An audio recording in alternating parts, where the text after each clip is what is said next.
Hello friends, स्वागत है आपका एक बार इम्पोर्टेंट इस वीडियो में। फ्रेंड्स, आज हम जूनियर अकाउंटेंट की जो एक्सपेक्टेड कट ऑफ है 2024 के लिए, वो डॉक्यूमेंट्स वेरिफिकेशन के बाद क्या जाने वाली है, यानी कि 1 गुना की कट ऑफ। हम 2 गुना की बात नहीं करेंगे, 1 गुना की बात करेंगे, यानी कि फाइनल सिलेक्शन। ठीक है, उसकी क्या जाने वाली है, लगभग अप्रोक्स कितनी जाएगी, ठीक है, उसके बारे में बात करेंगे। सारे फैक्टर्स लागू करेंगे इसके ऊपर। ठीक है, अगर आप मेरे इस वीडियो से थोड़ा सा भी सहमत हैं तो आप मुझे कमेंट्स करके ज़रूर बताएं। ठीक है फ्रेंड्स, ये जो बोर्ड के आंसर की आई है उसके बाद मैं ये वीडियो बना रहा हूँ, वो भी काफ़ी दिन के बाद। ठीक है फ्रेंड्स, तो पहले मैं आपसे बात करूँगा कि कट ऑफ थोड़ी कम क्यों रहने वाली है, उसके क्या क्या फैक्टर्स हैं। ठीक है फ्रेंड्स, ऐसे ही बात नहीं करेंगे कि ऐसे चली जाएगी ऐसे चली जाएगी। उसके कुछ जो रीजन्स हैं उनके ऊपर भी मैं वो भी आपके सामने रखूँगा और उन पर बात करूँगा। ठीक है, फिर हम कट ऑफ की बात करेंगे एक एक की। सारी कैटेगरी इंक्लूड की है मैंने। तो चलिए देखिए, पहला मुझे लगता है जो रीजन है ना, सबसे बड़ा फैक्टर है, वो है पेपर हार्ड। अगर मैं फर्स्ट पेपर को मॉडरेट और इजी, थोड़ा सा हार्ड भी कहूँ तो वो चल जाएगा, लेकिन जो सेकंड पेपर था वो सभी के लिए हार्ड था। उसको मैं मॉडरेट भी नहीं कह सकता, कुछ क्वेश्चनों को छोड़ करके टफ ही था। ठीक है, तो पेपर का लेवल अच्छा था, इसलिए थोड़ी कट ऑफ, एक रीज़न ये है थोड़े डाउन जाने का। दूसरा है टाइम टेकिंग। दोनों ही जो पेपर थे दोनों ही टाइम टेकिंग थे, फर्स्ट भी और सेकंड भी। ठीक है फ्रेंड्स, इसमें क्या हुआ कि पूरे क्वेश्चन भी अटैम्प्ट नहीं हो पाए, बहुत से स्टूडेंट हैं। ठीक है, अगर आप सहमत हैं तो मुझे ज़रूर कमेंट्स करके बताना कि टाइम टेकिंग पेपर था या नहीं था। ठीक है, और दूसरी बात है, तीसरी बात है वैकेंसी। बल्क में वैकेंसी है, लगभग 5400 वैकेंसी है। ठीक है फ्रेंड्स, तो इतनी वैकेंसी अभी तक देखने को भी नहीं मिली है। ठीक है, एक रीज़न ये भी है। दूसरा है, चौथा जो इसका रीज़न है, जो प्रिपरेशन टाइम है वो कम मिला, क्योंकि दिसंबर में 15 गुना की लिस्ट जारी हुई थी, तो उसके बाद हमें थोड़ा ही टाइम मिला था। दिसंबर का 8 दिसंबर के आसपास लिस्ट आई थी, जनवरी और दिसंबर लगभग हमें 2 ही महीने मिले। ठीक है, 60 दिन ही, उसमें 12 सब्जेक्ट को कवर करवाना बहुत मुश्किल था। और कट ऑफ जितनी सोच रहे थे ना उससे कम चली गई, 154 के आसपास जनरल की, नहीं तो अनुमान था कि 170 के आसपास जाएगी।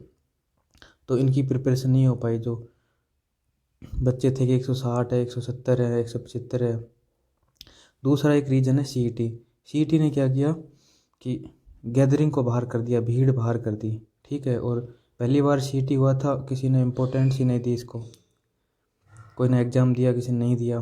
ठीक है, तो लगभग 96,000 कैंडिडेट बैठे, वो सॉरी पास हुए 15 गुना में, जिसमें से लगभग 66,000 ही बैठे थे पेपर में। ठीक है, और सबसे बड़ा फैक्टर मुझे जो लगता है वो ये है कि पेपर लीक इस बार मुझे देखने को नहीं मिला, आपको भी नहीं मिला होगा।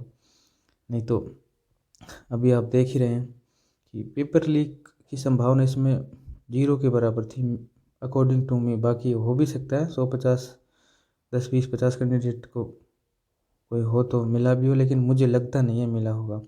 सबसे बड़ा फैक्टर यही है, क्योंकि हर जो रिक्वायरमेंट होती है उसमें मान के चलो कम से कम 500 पद तो चले ही जाते थे। तो 500 पद जाने के बाद कट ऑफ तो ऑब्वियसली है ही, हाई जाएगी जाएगी। ठीक है, तो ये फैक्टर है इसके कट ऑफ कम जाने के। ठीक है फ्रेंड्स, आप सहमत हैं इन सारे के सारे पॉइंटों से तो मुझे कमेंट्स करके ज़रूर बताना। मैं बात करूँगा आपसे कट ऑफ के बारे में। और देखो, कट ऑफ ये एक अनुमान है। ठीक है, पेपर के लेवल के अकॉर्डिंग ये नहीं है कि फिक्स यही जाएगी, हो सकता है पॉइंट 2 पॉइंट 1 2 नंबर ऊपर नीचे हो भी सकती है, ज़्यादा होगी नहीं, लेकिन मुझे लगता नहीं है कि इतनी हाई चली जाएगी जो लोग बता भी रहे हैं। ठीक है फ्रेंड्स, तो चलिए अब देखते हैं कि कट ऑफ, पहले हम जर्नल की बात करेंगे। ठीक है, तो जो जर्नल की कट ऑफ है वो 54 से 55% तक रह सकती है, ये मेरा अनुमान है कि 54-55 तक जा सकती है जनरल की कट ऑफ।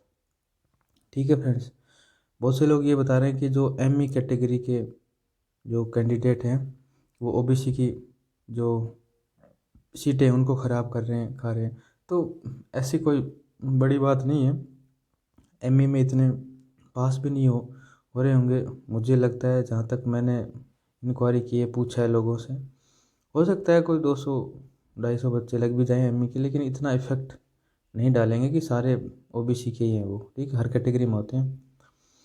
तो जनरल की मेरा अनुमान है कि 54 से 55% तक जा सकती है, ये फाइनल कट ऑफ है। ठीक है, जनरल फीमेल की 43 से 44% तक जा सकती है। फीमेल की बहुत कम रहने वाली है सारी कैटेगरियों में, एक थोड़ा ओबीसी को छोड़ दूँ तो मैं। ठीक है, ईडब्ल्यूएस की कट ऑफ की बात करें तो ईडब्ल्यूएस की 49-50% रहने की संभावना है, 49-50%। और ईडब्ल्यूएस फीमेल की 40 से 41%।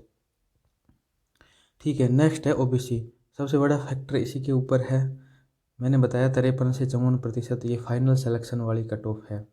ठीक है फ्रेंड्स, कोई माने या ना माने, मेरा अनुमान यही है कि कट ऑफ यहीं रहेगी 53-54 के आसपास।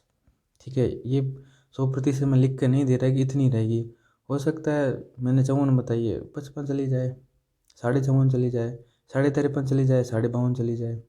तो मैंने एक थोड़ा सा आइडिया दिया है, 53-54% के आसपास ओबीसी की कट ऑफ रह सकती है। ओबीसी फीमेल की 43 से 44% कट ऑफ रह सकती है।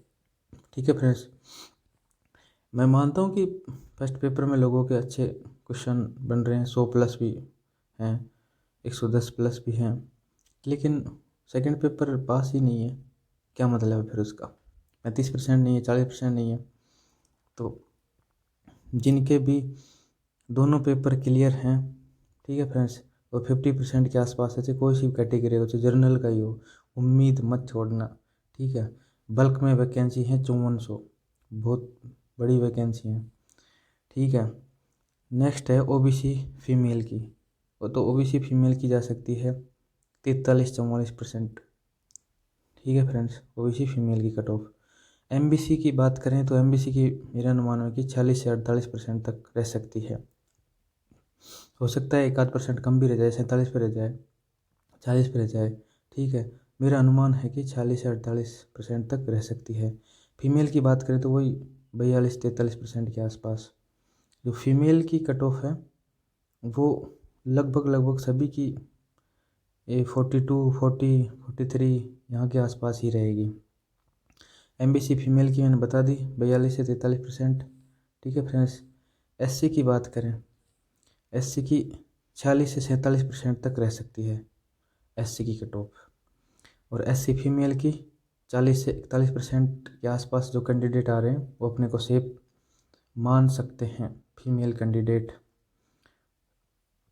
ठीक है, एसटी की बात करें तो एसटी की 43 से 44% तक जा सकती है, और एसटी फीमेल की 40%। मुझे लगता है सीटें भी इसमें रिक्त रह सकती हैं एसटी फीमेल में। तो एक्समैन में भी सीटें खाली रहेंगी, 40% बताइए वैसे मैंने, फिर भी सीटें खाली रह सकती है एक्समैन में। ठीक है फ्रेंड्स, नेक्स्ट बात करें स्पोर्ट्स कोटा वालों की, तो स्पोर्ट्स की कट ऑफ 42 से 43% तक रहने का अनुमान है।